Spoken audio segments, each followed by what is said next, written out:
Bonjour.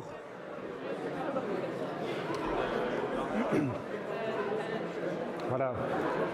Pour cette fin d'après-midi, on va terminer la description du mouvement central et je vais essayer de prendre le temps d'écrire un ou deux problèmes, en particulier ceux que vous allez avoir. Je vais vous donner des indications pour la série d'aujourd'hui. Mais pour commencer, j'ai une nouvelle peut-être un peu bonne, c'est que tous les calculs un peu rébarbatifs que j'ai faits ce matin, eh bien, je vous propose de les refaire, que vous les refassiez tranquillement chez vous, tout seul, en vous aidant si vous voulez des notes. Mais il n'y a pas besoin de vous rappeler, il n'y a pas besoin de savoir refaire ces calculs pour l'examen. C'est important que vous les ayez fait une fois, c'est important que vous compreniez la manière, la démarche qui est utilisée pour arriver à ce résultat. Mais finalement, ce qui compte, c'est vraiment le résultat. Et le résultat, je peux le résumer très rapidement ici. C'est qu'on a vu que si on fait l'hypothèse qu'on a un mouvement central, et on a vu le cas en 1 sur r carré, eh bien on a deux constantes du mouvement. Ces constantes du mouvement, c'est le moment cinétique par rapport au point central, par rapport au point O, comme on l'a appelé, et l'énergie mécanique du point matériel dont on désire déterminer l'évolution. On a vu que ces deux constantes du mouvement, elles nous permettent de trouver les paramètres de la conique qui décrira l'évolution avec des formules qui sont finalement pas si compliquées que ça. Elles sont résumées sur ce tableau.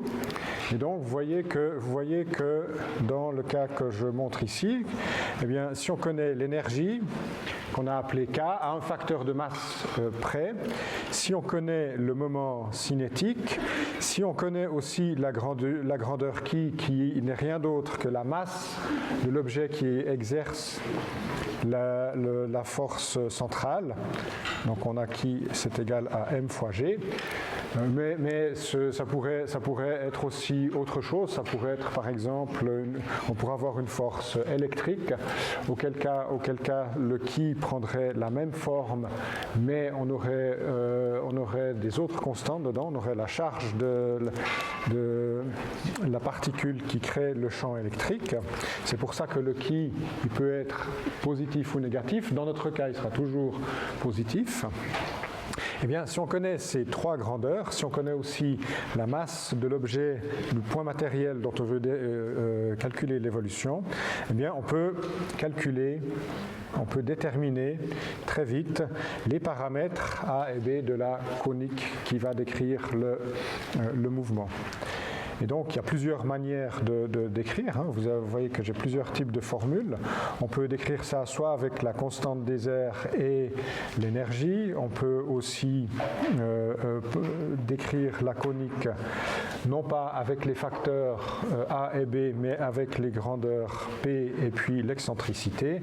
Donc finalement, une fois que vous avez toutes ces formules, il suffit de trouver la bonne pour les appliquer correctement. Il y a une chose sur laquelle j'aimerais attirer votre attention, c'est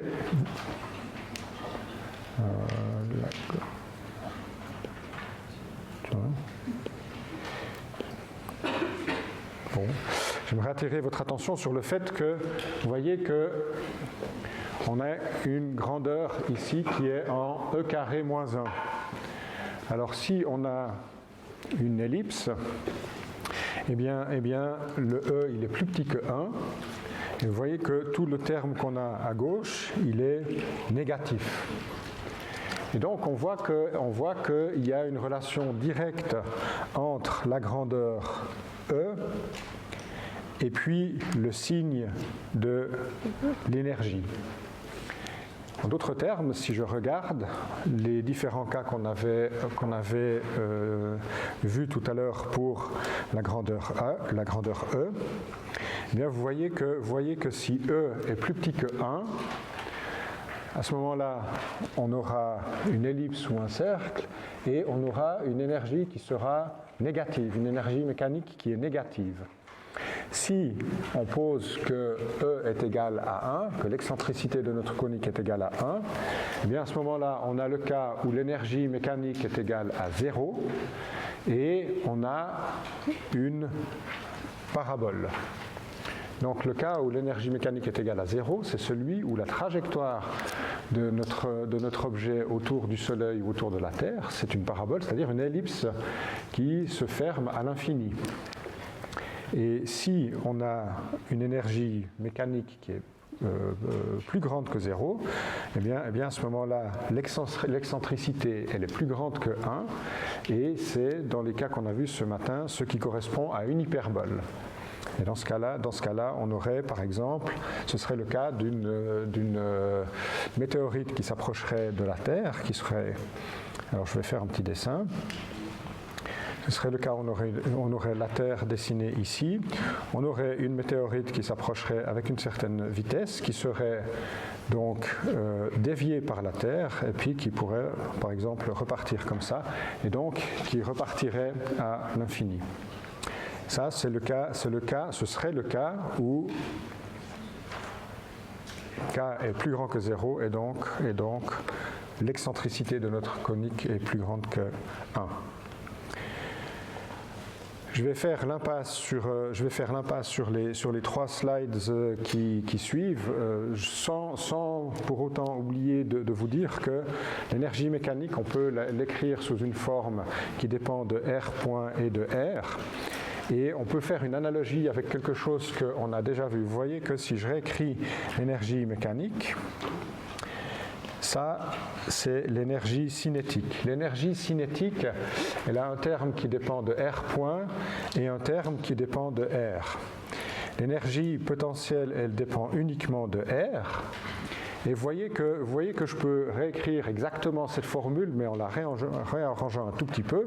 Je vais dire, voilà, je vais regarder ce terme, et puis je vais regrouper ce terme et appeler ça, je vais lui donner un nom, je vais appeler ce terme U, qui ne dépend que de la position R. Vous voyez que j'ai simplement séparé les dépendances en R point et en R.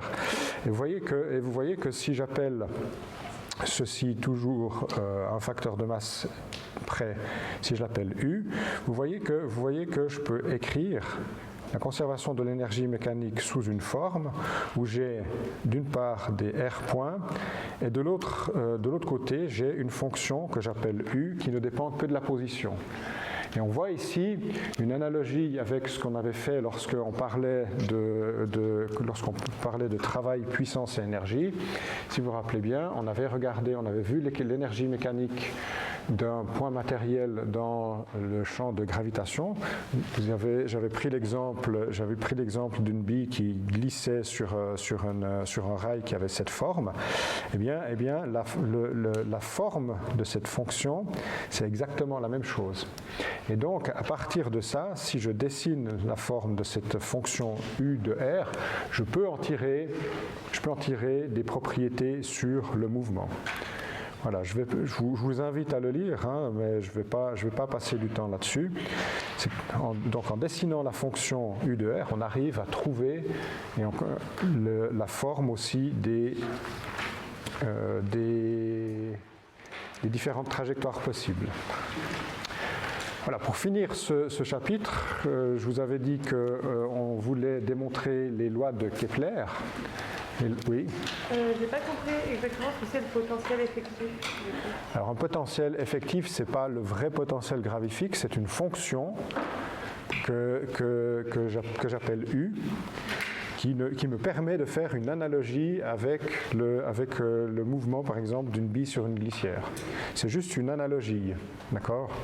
Et j'ai fait ça parce que vous voyez que si je reprends mon énergie mécanique encore un facteur de masse près, j'ai ici un terme qui va comme une demi R point carré, qui serait l'équivalent de l'énergie cinétique une demi mv carré de la bille qui est sur une glissière. Et puis j'ai une forme d'énergie potentielle U de R qui est l'équivalent de mg fois la hauteur dans le cas de la glissière aussi. Donc ça, ce terme U, ce terme-là, ce n'est pas l'énergie potentielle gravifique, d'accord ? Puisque l'énergie potentielle gravifique, c'est juste ça, et que moi, dans la fonction U, j'ai encore rajouté un terme qui dépend de R, mais qui décrit l'énergie cinétique. Ça, c'est un terme qui décrit l'énergie cinétique aussi. D'accord?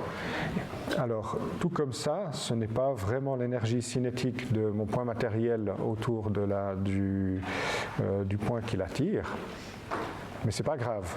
Ce qui compte pour moi, c'est de pouvoir faire une analogie. Et en faisant une analogie, eh bien, je peux en tirer les mêmes propriétés que celles qu'on avait pour la bille qui se déplace sur son rail. Il ne faut pas aller chercher plus loin. D'accord? Alors, voilà. Maintenant, il nous reste à démontrer les lois de Kepler, et vous allez voir, c'est l'affaire de quelques minutes seulement. Pourquoi? Parce que bien, il y en a deux que nous avons déjà démontrées. La première, c'est que la première loi de Kepler, elle dit que les trajectoires des planètes sont des ellipses dont le Soleil est un foyer, et ça c'est ce qu'on a déjà démontré, donc on ne va pas le redémontrer ici. On l'a démontré en montrant que notre trajectoire, elle suivait cette équation, et que ça, c'est celle d'une ellipse.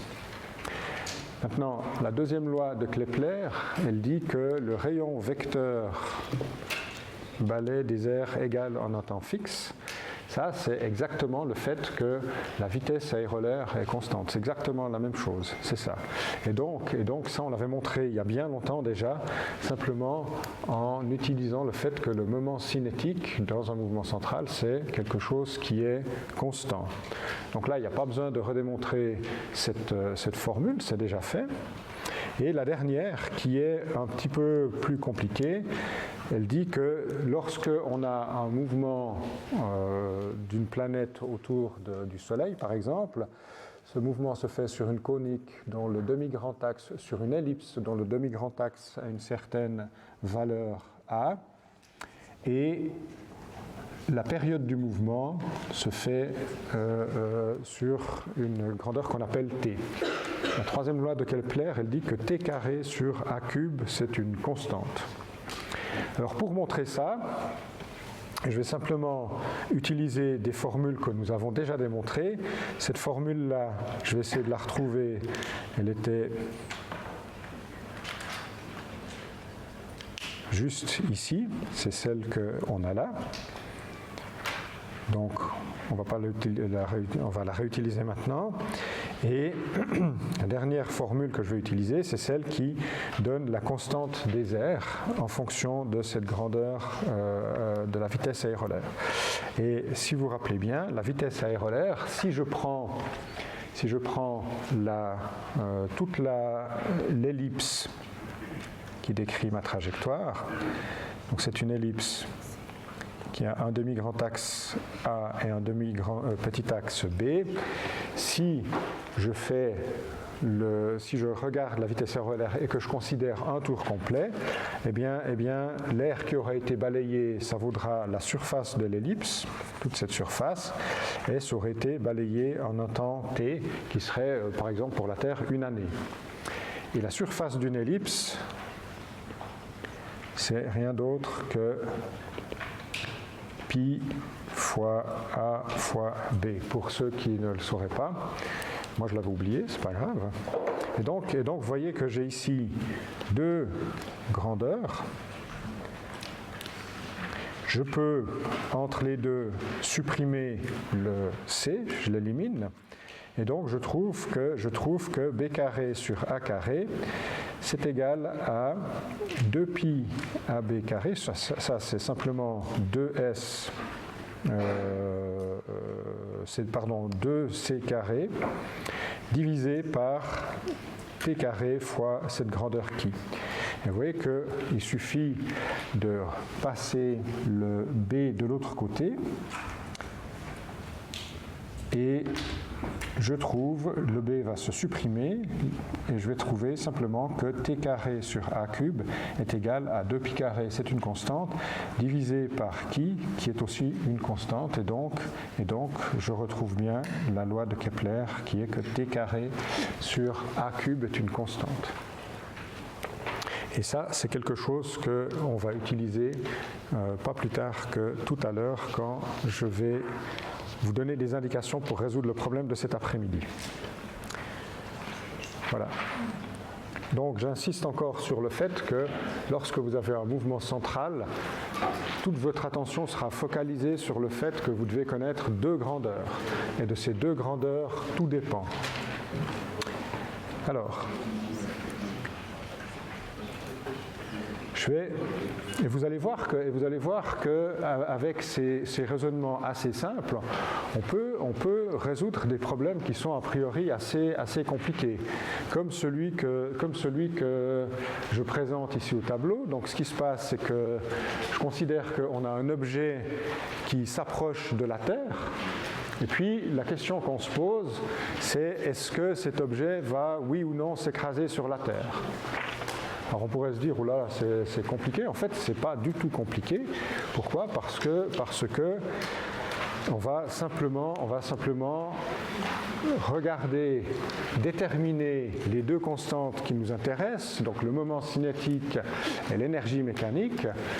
Et en connaissant ces deux grandeurs, on va tout de suite pouvoir en tirer les propriétés de la conique qui décrit le mouvement du vaisseau spatial et regarder et en tirer des conséquences sur la trajectoire. Alors, vous voyez que ici, l'hypothèse que je fais, c'est qu'on sait que lorsque le vaisseau est à une certaine distance r de la Terre, on arrive à mesurer sa vitesse, qui vaut quelque chose, et sa vitesse fait un certain angle avec le rayon vecteur. Comment est-ce que je peux estimer l'énergie, le moment cinétique du vaisseau spatial ? Eh bien, il suffit de se rappeler. Donc ici, on a le point O. Ce serait le point autour duquel le vaisseau spatial orbite. On se rappelle simplement que le moment cinétique, c'est rien d'autre que R, le rayon vecteur, produit scalaire avec la quantité de mouvement. Et vous voyez que lorsque je fais le calcul, que je vais faire le produit vectoriel entre le rayon vecteur et la quantité de mouvement, c'est la masse du vaisseau fois sa vitesse qu'on a mesurée. Le rayon, la distance à laquelle il est, on l'appelle R, et on sait aussi qu'il y a un certain angle entre les deux, donc on multiplie par sinus θ. Je vous rappelle que la norme du produit vectoriel entre A et B, c'est égal à la norme de A fois la norme de B fois le sinus de l'angle qu'il y a entre A et B.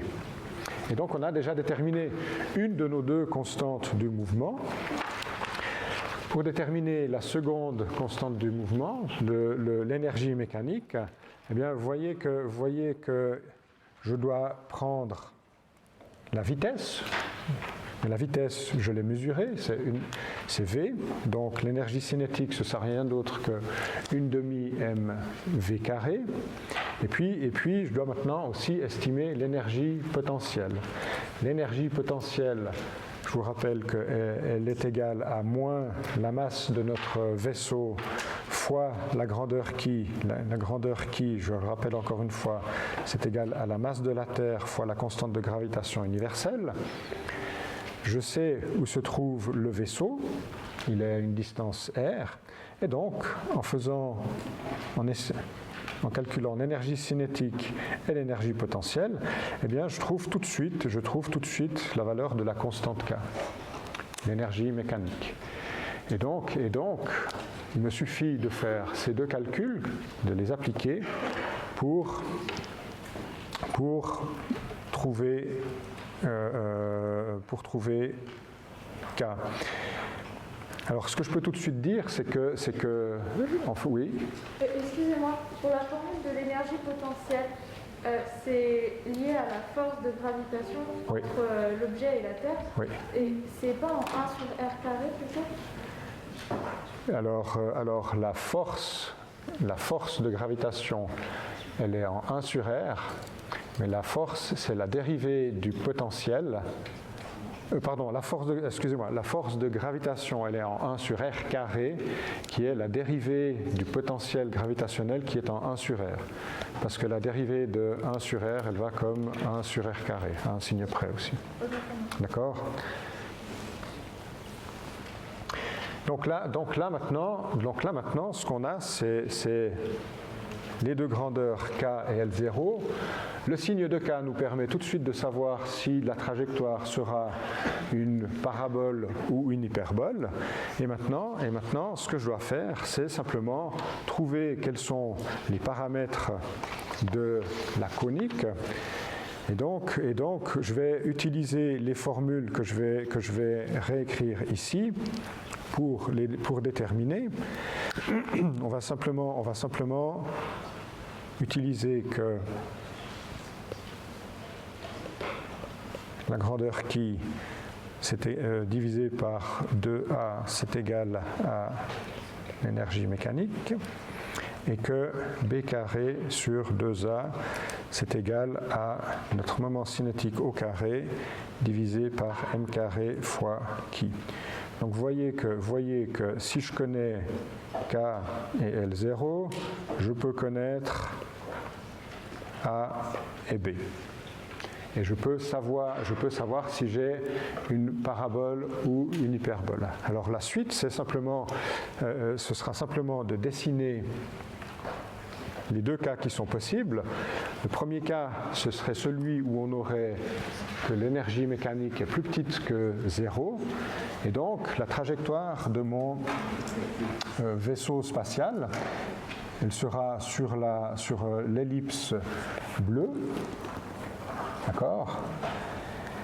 Une ellipse que je peux représenter. Donc le foyer, un des foyers est la Terre, et puis la distance qu'on a entre ce qu'on appelle le périgée, ça c'est ce qu'on appelle le périgée dans la trajectoire, et ça c'est ce qu'on appelle l'apogée.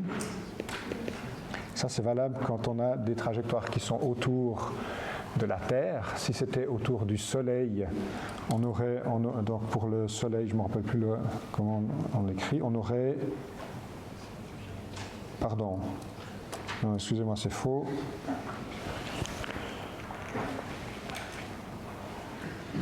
Non, oui, c'est juste. Là, on aurait le péri-hélie, si c'était le Soleil, et là, on aurait la félie. Bon, c'est pas très important. Et maintenant, ce que je sais, c'est que sur mon ellipse, j'ai ici le demi-grand axe que je connais, que j'ai déterminé. La distance entre le foyer et ce point-là, c'est la grandeur C que je connais aussi. Pourquoi ? Parce que A carré, c'est égal à B carré plus C carré. Donc C carré, c'est A carré moins B carré. Et donc ce que je peux faire, c'est déterminer la distance minimale à laquelle le vaisseau va passer de la Terre. D'accord ? Et si cette distance minimale, donc la distance qu'il y a entre le foyer et le périgée, est plus petite que le rayon de la Terre, eh bien à ce moment-là, on sait que le vaisseau va s'écraser. D'accord ? Donc si ce qu'on appelle le rayon minimal, il est plus petit que le rayon de la Terre, donc on a une collision. Mais si ce n'est pas le cas, eh bien simplement l'objet va continuer sa trajectoire et puis il va se mettre à orbiter autour de la Terre sans problème dans un mouvement périodique. Je vous rappelle que l'équation de notre ellipse, c'est x carré sur a carré plus y carré sur b carré est égal à 1. Alors ça, c'était le premier cas, celui où on a que notre énergie mécanique est plus petite que 0. Dans l'autre cas, si on a une énergie mécanique qui est plus grande que 0, eh bien, les choses doivent se dessiner de manière un tout petit peu différente. On va dessiner une hyperbole dont l'équation elle est ici. Et ce que vous voyez, c'est que si je prends que y est égal à 0, je vais trouver que x vaut a. Donc, c'est le point que je viens de dessiner. Et vous voyez que pour x qui est très très grand, je vais pouvoir négliger ce terme devant ces deux-là. Donc, si x est grand, je pourrais dire que notre équation de la parabole s'écrira à peu près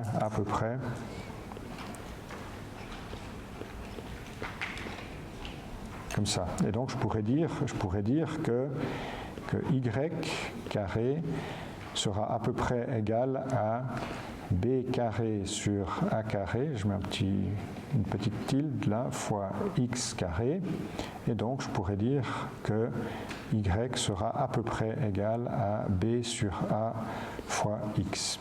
Et ce y est égal à b sur a fois x, c'est une droite qu'on appelle l'asymptote,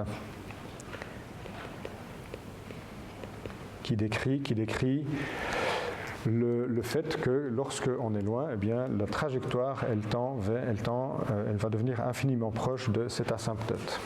Alors, lorsque on dessine une hyperbole, eh bien, voyez que la distance qu'on a entre ce point-là et puis le 0, c'est a. Et puis, on va faire exactement le même calcul, mais là, vous voyez que la distance aussi qu'on a entre l'origine et le foyer, on l'appelle C, et simplement la condition de non-problème, c'est qu'il faut que le rayon minimal, qui est ça moins ceci, soit plus grand que le rayon de la Terre pour éviter une collision. Donc vous voyez que sans faire aucun calcul autre que de faire l'application numérique, de trouver le moment cinétique et l'énergie mécanique de notre vaisseau, je suis capable de dire s'il va, oui ou non, s'écraser. Ce qui est quand même assez surprenant. Maintenant, un autre calcul que je ne vais pas faire, puisque vous allez le faire tout à l'heure en série d'exercices, c'est, je vous pose la question, à quelle altitude est-ce qu'un satellite doit se trouver pour qu'il soit en orbite géostationnaire? Alors, qu'est-ce que ça veut dire, une orbite géostationnaire? Ça veut dire que le satellite est toujours à la même position par rapport au-dessus de nos têtes. Qu'est-ce que ça veut dire? Ça veut dire qu'il tourne avec une fréquence angulaire qui est exactement celle de la Terre. D'accord? Alors je vais essayer de dessiner un cercle.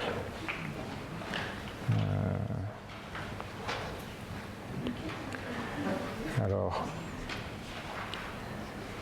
déjà, on veut que notre trajectoire soit un cercle, ou à peu près. Ce cercle, on va lui donner un rayon A, d'accord? Et ce qu'on veut aussi, c'est que la durée de révolution du satellite autour de la Terre soit exactement un jour. Pourquoi? Parce que si ce que je viens de dire est valable, eh bien la Terre tourne sur elle-même en un jour, le satellite tourne autour de la Terre en un jour, et donc ça veut dire que le satellite, il est toujours à la même position par rapport au-dessus de notre tête. Et donc, quelle est la loi de Kepler qui fait intervenir la période du mouvement? On l'a vu il n'y a pas très longtemps, c'est la troisième loi de Kepler qui dit que qu'est-ce qu'elle dit déjà, la troisième loi de Kepler? T carré sur A cube, c'est ça? T carré sur A cube est égal à une constante. La constante, c'est 2pi au carré divisé par qui vaut m fois g, la masse de la Terre fois la constante de gravitation. Donc c'est égal à 2pi au carré divisé par la masse de la Terre fois g. Et donc, vous voyez que dans cette équation, je connais le T, alors il faut évidemment connaître la masse de la Terre et la constante de gravitation universelle, mais ça me permet de trouver très facilement le A. Et je ne vous la donne pas, mais il y a quand même encore une toute petite subtilité pour savoir à quelle altitude le satellite doit se trouver par rapport à la surface de la Terre. Voilà, donc a priori, lorsque vous ferez ce problème, il est littéralement, vous pouvez littéralement le résoudre en une ligne de calcul. Encore une chose qu'on va vous demander, c'est quelle est la vitesse que doit avoir une fusée pour pouvoir quitter le champ de gravitation de la Terre. Alors là aussi, c'est un truc, on se dit, c'est impossible à calculer. Eh bien, pas du tout. Pourquoi ? Parce que ce que je sais, c'est que je veux que, pour pouvoir quitter le champ de gravitation de la Terre, j'ai un système, une fusée, qui a une trajectoire qui est parabolique. Pourquoi ? Parce que si c'est une parabole, eh bien, c'est une ellipse qui va se refermer à l'infini. D'accord ? Et donc, je sais que je veux que la fusée elle ait une énergie mécanique qui soit égale à 0. Ou en d'autres termes, une excentricité de 1, ce qui donne donc une parabole. Et donc, cette parabole, quel est le cas le meilleur qu'on va avoir ? Comment est-ce que je peux décrire la trajectoire d'une parabole autour de la Terre ? Donc là, je représente un axe. Eh bien, au lieu de faire partir notre fusée comme ceci, parce que si je la fais partir comme ceci, eh bien, elle va finir par retomber comme ça, puis elle aura une trajectoire elliptique autour de la Terre. Eh bien, le meilleur cas, c'est celui où on va la faire partir de manière tangentielle à la Terre. Donc notre parabole, elle sera quelque chose, j'exagère un peu, ce sera quelque chose qui sera comme ceci. Pourquoi ? Parce que on a une trajectoire qui est tangentielle à la Terre et qui se referme à l'infini. Alors là, il faut quand même faire des petites hypothèses qui sont à mon avis très correctes. C'est que on fait l'hypothèse que la fusée, elle a tout de suite sa vitesse de croisière dès qu'elle a quitté la Terre, ce qui est pas complètement faux, puisque c'est à quelques dizaines de kilomètres ou quelques vingtaines de kilomètres que la fusée prend une trajectoire qui est parallèle à la Terre. Et donc, ce que je vais faire, c'est simplement me dire, voilà, je vais poser que K est égal à 0. Je sais ce que vaut l'énergie potentielle à la surface de la Terre. Donc, je ne connais pas la valeur, mais voilà, vous allez la calculer.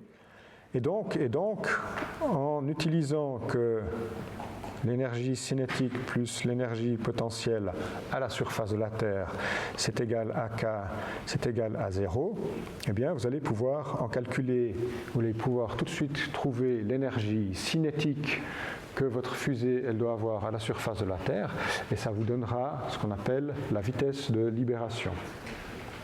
D'accord ? Et donc, vous voyez que en appliquant des formules qu'on a eu beaucoup de peine à dériver ensemble, mais qu'on a comprises, eh bien, on peut les appliquer très simplement pour résoudre des problèmes qui sont a priori assez compliqués, puisque je pense que jusqu'à hier, vous aviez assez peu d'idées sur la manière de trouver la vitesse de libération. Voilà, ça c'est les deux problèmes que vous allez devoir résoudre. J'avais encore un petit problème très rigolo à résoudre, mais il est quand même nettement plus compliqué. Il fait appel à des notions que nous n'avons pas encore, comme celle du centre de masse.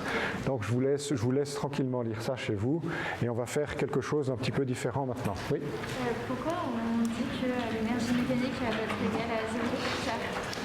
Pourquoi l'énergie mécanique doit être égale à 0 ? Parce que si je reprends les formules, alors je reviens, est-ce que c'était là? Si je reviens aux formules qui me permettent de... C'était ça. Vous voyez que dans les formules qui me permettent de trouver l'excentricité de la conique en fonction de la grandeur k, eh bien, je vois que si je pose dans cette formule-là que k est égal à 0, eh bien, l'excentricité sera égale à 1. Et une conique d'excentricité qui est égale à 1, c'est par définition une parabole. D'accord? Il y avait une autre question encore? C'était la même question. D'accord. Voilà. Alors, l'exemple que j'aimerais faire juste maintenant, c'est pas un exemple qui est en relation directe avec le mouvement des planètes, c'est un exemple qui est en relation avec le moment cinétique.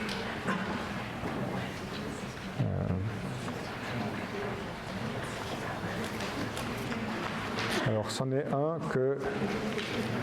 Voilà.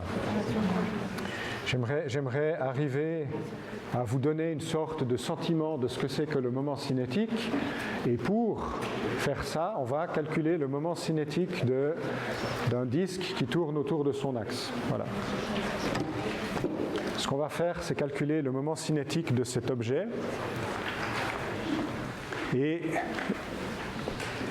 l'hypothèse que je vais faire, alors ce qui est là maintenant au tableau, c'est quelque chose que j'ai aussi rendu visible sur le Moodle tout à l'heure, donc ça apparaît directement aussi, il n'y a pas besoin de prendre de notes. Mais vous voyez que donc ce que je considère, c'est qu'on a un disque qui a une certaine masse, un disque qui est très fin, et puis j'aimerais calculer le moment cinétique lorsque je sais que ce disque tourne autour de son axe avec une certaine vitesse angulaire que j'appelle oméga. D'accord? Et donc alors, ce que je vais faire, c'est poser qu'on a notre disque. Et vous voyez que ce disque tourne autour d'un certain axe. Si vous regardez bien la roue, cet axe, il est vertical, il est comme ceci. Et cet axe, je vais l'appeler l'axe de rotation. Et je vais définir un vecteur de rotation qui est la dérivée temporelle de l'angle que fait la roue par rapport à un axe de référence. Et j'appelle ce vecteur oméga. Donc alors, pour calculer le moment cinétique, ce que je vais faire, c'est que je vais découper ce disque en petits morceaux et puis je vais utiliser la propriété d'extensivité du moment cinétique, c'est-à-dire que je vais sommer les moments qui sont associés à chacun de ces petits morceaux rouges que je viens de dessiner. Alors vous allez voir que ça va aller assez vite. Donc ce que je dis, c'est que j'ai un disque qui a une certaine masse.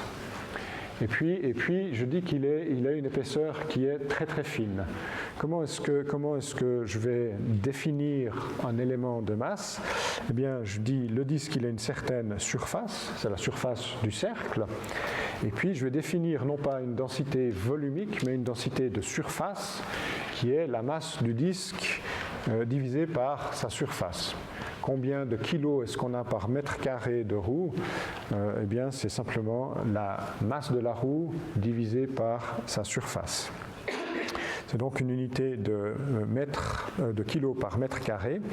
Et ce que je vais faire maintenant, c'est que je vais considérer un petit élément que je dessine en rouge, qui est compris entre deux rayons qui valent petit r et petit r plus dr, et donc la taille de cet élément, le long de r, eh bien, je l'appelle dr, c'est ce que j'ai dessiné là. Et ce que je fais aussi comme hypothèse, c'est que dans l'autre direction, donc dans la direction azimutale, la direction de la roue, eh bien, l'élément, il couvre une distance qui est r fois dθ. D'accord? Si dθ était égal à 2π, eh bien, vous voyez que j'aurai tout le tour, là. Et donc, si j'ai juste un petit élément, sa longueur d'arc, c'est R multiplié par cet élément d'angle infinitésimal dθ. Et si je veux maintenant calculer cet élément de surface, alors évidemment, la surface, ce n'est pas exactement un carré, mais c'est presque un carré. Et donc, je fais une erreur très très faible en disant que cet élément de surface, il vaut à peu près dr fois cette longueur qui est r fois dθ. Donc je tire cet élément de surface. Maintenant, comment est-ce que je trouve la masse, l'élément de masse qui est associé à cet élément de surface? Eh bien, j'ai qu'à multiplier par la densité surfacique qu'on vient de trouver. Et donc l'élément de masse de ce petit carré rouge, c'est simplement la masse du disque divisée par sa surface, multipliée par R fois dr fois dθ. Et je vais maintenant calculer le moment cinétique de cet élément et je vais sommer tous ces éléments en faisant une intégration sur R et sur θ. Alors vous voyez que ce que je fais, c'est que pour calculer le moment cinétique, eh bien, je vais reprendre la vitesse en coordonnées polaires. Donc cette vitesse, elle est comme ceci. Vous voyez que ça, c'est donc la formule de la vitesse en coordonnées polaires. On a une vitesse qui est uniquement dirigée le long de Eθ, donc ce terme, je peux le négliger.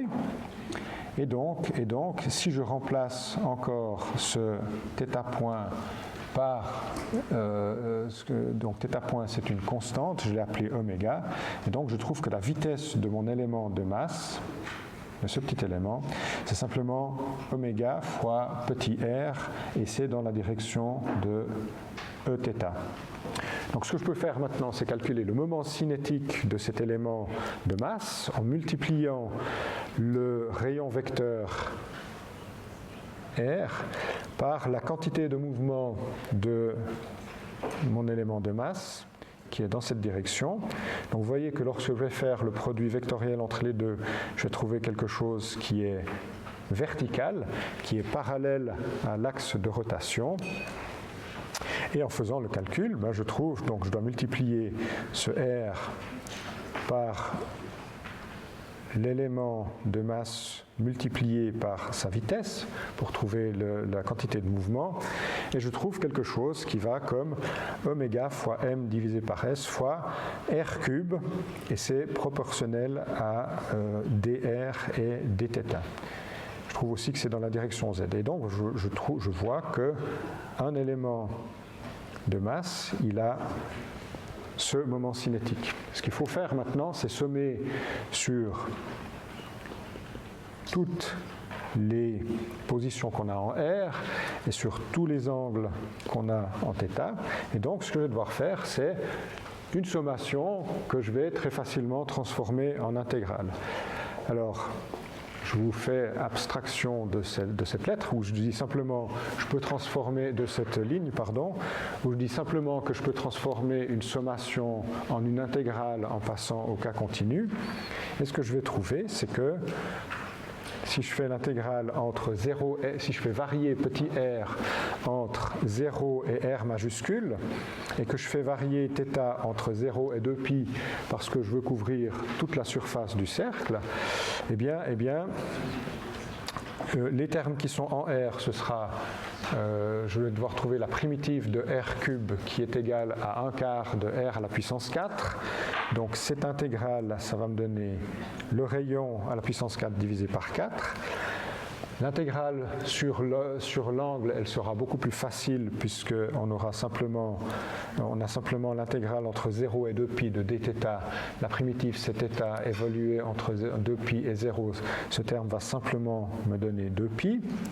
Et donc je remplace tout ceci pour finalement trouver le moment cinétique total qui a cette forme-là. Donc vous voyez que j'ai un m divisé par s multiplié par r4 sur 4 multiplié par 2π, ça c'est les deux intégrales qu'on vient de faire. Et je remplace encore la surface par pi fois le rayon au carré. Donc j'ai encore un R carré qui va se simplifier ici, qui va me donner un R seconde. Et vous voyez que finalement, je trouve que le moment cinétique de mon disque, il est égal à 1/2 m fois R carré fois oméga et qu'il est dans la direction EZ. Donc, j'ai calculé le moment cinétique de mon disque qui tourne. Ce que je peux encore dire, c'est que je vois que le moment cinétique, il est proportionnel à la vitesse de rotation, que je redessine là, et qu'il est parallèle à ce que j'ai défini comme l'axe de rotation qui est dans cette direction. Ce facteur de proportionnalité, on va le voir plus tard, dans notre cas c'est 1/2 de m fois r carré, et c'est ce qu'on va définir ça comme le moment d'inertie maintenant d'un disque par rapport à son centre. Voilà, merci beaucoup.